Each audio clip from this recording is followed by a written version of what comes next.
السلام عليكم مش معكم يكون جرتن داوت خين زالتم وفي خبر مو خن داوت جرتن خون داوتي دلو ترى ودو لي جونغ يارا بدي يا درسن سما ان دوجين جالتا جمالي هانغ فوتو Lapani dawiti dalo tatang godin harge ba magana dirda khaisater kam tu yaran tanaje chu sada sapurani jabar huna mafi huna shana kala ko se jopiati gar magudda magala dirre do bika dam khaisati saganda padda tinga ke sajra chun tag amen sabni ubami la ida dunya khambar huna mafi dide mila mero de rara ke gama khanture jalka bator bi khana khaisa argentina dan inji fatamun be kamen Episode tobe hana kaisa biji Jordan baste kaisati guzman guteti social media TikTok jamu hawasa irratti bida ka kapsisa wanjuru sabo hawasa jam sufi namusa bijeti jeka wanjuru guzman gututi biyesi kaisati akain hojjanne biji Jordan TikTok ra ko bi khaun tagamen khanen odu ijora khana fi khan khana ra khan tamin odu kaisati nipsamu amma odu ballinan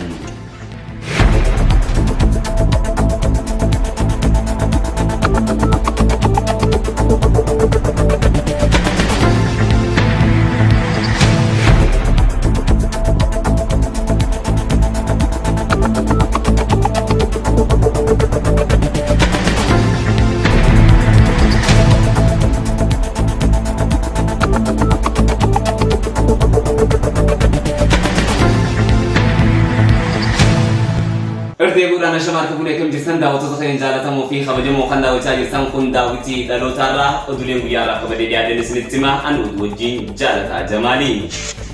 Nabani dawiti dalo tatang godina harge ba magala dredo khaisati arkamu buyaran tanaje chun sada safurani jabar huna mafi khudashan akala ko Ethiopia galma gudda magala dredo bi capital khaisati saganta padati de sajra chun tagamen balini odu khana akatam sinibiata Guyarran tanaje chun sada safurani jabar khum lama fi khudashan akala ko Ethiopia dabani dawiti dalo tatang godina harge ba magala dredo khaisati arkamtu galana jalala mata dure jurati guyarran tana saganta bifaddatin gaggeessa jiraachun dhagahame kophii guyyaarraan tana daawwitiin dhaloota gaggeessaa jiru irratti hawaasni bifaddatin hirmaachaa kan jiran hogguu ta'u keessummoonnis iddoo garagaraarraa irratti argamuudhaan hombolchaa hanga baabbileetti calanqoo hanga dadaritti osoo nam tokkolleen irraan hafin keessattuu jiraattonni magaalaa Dirree Dhawaa ganamaan dhufuudhaan iddoo qabatanii addaraashni guutumaan guutuutti yeroo ammaan tana bifa owwaadhaan deemaa jiraachuun beekame sagantaan guyyaarraan tanaatuun bifa ajaa'ibsiisaatiin keessattuu wanni sagantoota duraatiin adda isii taasisu qulqullina isiin qabduu fi keessummoonni guyyaarraan tanaa gurguddoon hundinuu irratti argamuudhaan daawwitiin dhaloota yeroo jalqabaatiif galaana jaalalaa irratti sagantaa bifa addaatiin magaalaa Dirree Dhawaa keessatti gaggeeffamte irratti riikardii haaraa bara 2015 keessa galmeessuun isii beekame.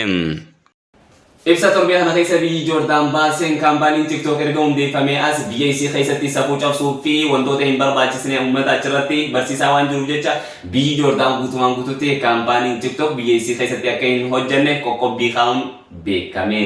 Bal'inni oduu kanaatiif Anas Ayyuub akka taasisaniif dhiyeessa. Biyyi Jordan torban darbe kana keessa guutumaan guutuutti social media TikTok jedhamu irraa ugguramuun dhagahame. Sababni uggura TikTokiitis hawaasni biyya Jordan hojii irraa dhoowwamuun kana malees barattoonni abdii biyyaa barnoota irraa gama TikTok shaakalamuuf kanaaf mootummaan Jordan social media TikTok jedhamu irraa hawaasa biyya isaa guutumaan guutuutti uggura irra kaa'ee jira. Dabalataanis akkuma guutuu biyyaatti erga miidiyaan TikTok jedhamu dhufee as dargaggoon abdii biyyaa fi shamarran baay'een qaaxiraa ulaa jiraachuun beekame. Kun ammoo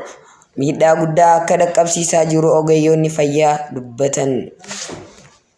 Dhaabbanni daawwitii dhaloota godina Harargee baa magaalaa Dirree Dhawaa keessatti argamu guyyaarraan tana sadaasa 16 bara 2015 akka lakkoofsa Itoophiyaatti sagantaa isaa takka jee kan jalqabe sagantaa amma boodaas ji'aan itti fufuu beeksise. Bal'inni oduu kanaas akka ta'an isiniif dhiyaata. Inshaallah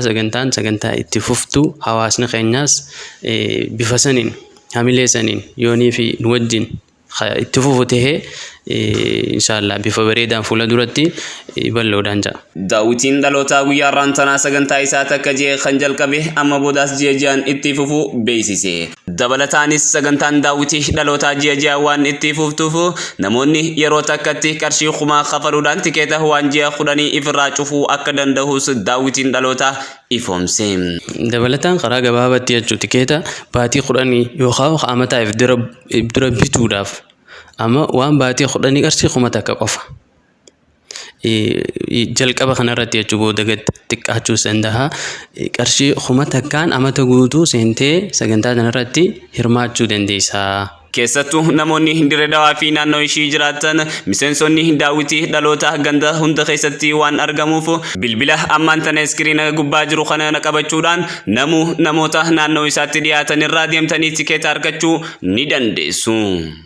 Taphni kubbaa miilaa idil addunyaa kan bara 2022 yeroo dheeraadhaaf eegamaa kan ture jalqaba torbee kana keessa taphatamuudhaan Arjentiinaan guutuutti injifachuun beekame. Bal'ina oduu kanaatiif Guyyoo Waariyoo akka taanutti isiniif dhiyeessa. Akkum jedhetti fayyadulleen beeku jechisiin boonnaa jennu diqqaata abdii murachuu akka hin qabne nu barsiifte agudhumaa cichite falmaati ammaan tana badoo qubooraati wagga baay'eef waan barbaadu baguma argaati haadhi ijoollee sadii Antooneela Rookuuzoo takkan jechuun dhiirsisii yookaan meessiif xalaa yookaan dabdaabbee barreesse taphii waancaa addunyaa kabar 2022 kalees galgal xumurame guyyoottan 38 biyyiti 32 waladhaa turte kaleessa kuninni nu baasuun jedhu goliin jaawoli gamlachuutu gaale meessiin abba duula guddaa Las Albeste Arjentiina ta'uun dhumafi midhaase gurbaan dhalootaan Kaameroon Kamaaliyaa Faransaay keeyyat keeliin Impeepe lootiin immoo meessiif Kiristaanoo walitti qabe caaluun Dr. Balloonii jedhame sekondiiwwan 1700 tapha halkan tokkootti sunuu dhaddachu waancaa addunyaa irra goli 4 galchuun seenaa rakataabe. Gurbaan kiyukun imbirak jajjabdu gusube khanaaf khaayoon isa biyya bakeenna Kaamerooniif taphachu ture jennaan gubbo yookaan malaamaltummaa nagaafatan gaafas duub ani yeeswaan taateef beesse bulchoota ispoortii Kaameroonitti baafin qabture mootummaan Faransaay immoo bilisaan fudhate guddifate gurbaa hinna mar'a kan tolche ka jedha abbaan Impeepe Wilfred Keyle malaamaltummaaf sabdummaa bulchoota Afrikaa saaxiluun addunyaa mamsiise taphii kun jalqabe marsqara irratti Arjentiinaan goli lamaan qaraqee buufaat gurraaleen Afrikaa talees buluusi taphattimmoo abdiin kudaan hubba gussite boqonna dhoorte nyaapho Diyaago Maaradoonaa fardeddeebiif bakka dhaloo gurba lakkoofsa 12 keeyyat miil jala fuudhani biyya nyaachisaan Impeepeen dhayee buufaat sekondi 57 booda ilmi Aayi Faayiza Lamaarii Impeepeen kubba qilleensirra lafa gaddeemuu jirtu funnaan kopheetiin dhabanaase goli eega gingalchoon mana Arjentiinaa kee qubachiise daqiiqa 15 tti dabalame haadhumaate wal dadhaabde 15 dhumaa kenname meesiin faan dhoofte kee buufaat Andrees Kantoora koomentaatarii xab kana gammachuu yoboo kaameraan agarsiise.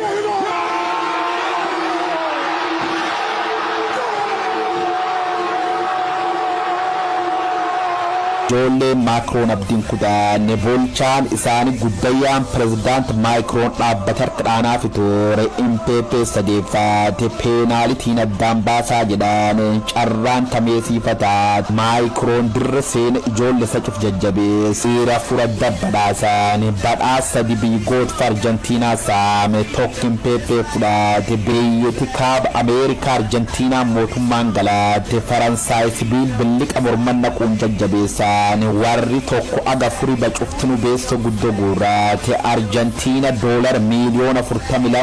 Faransaayif miliyoon 30 Krooshiyaa miliyoon 27 Morokkoon Afrikaa $25 miliyoon budduufattee jedhu ijoollee Liinol Meesii Tiyaago Maatiyoo ciroof niitiin isaalleen akka jajjabaa dhiichisuu weeddisaa bulaan. Auf der letzten Rille, auf der Felge. Tole daawwattoota keenya jaallatamoo fi kabajamoo kan daawwachaa jirtan kun daawwitii dhalootaarraa walumaa galatti oduuleen guyyaarraa qabadee dhiyaatan hanga ammaa dhageessanidha. An oduu dubbisuun kan isin wajjin ture jaalataa Jamaaliin ja'amaa haga oduu biraatiin walitti deebinu wassalaamu alaikum wa rahmatullahi wa barakaatuh nagaan turaa.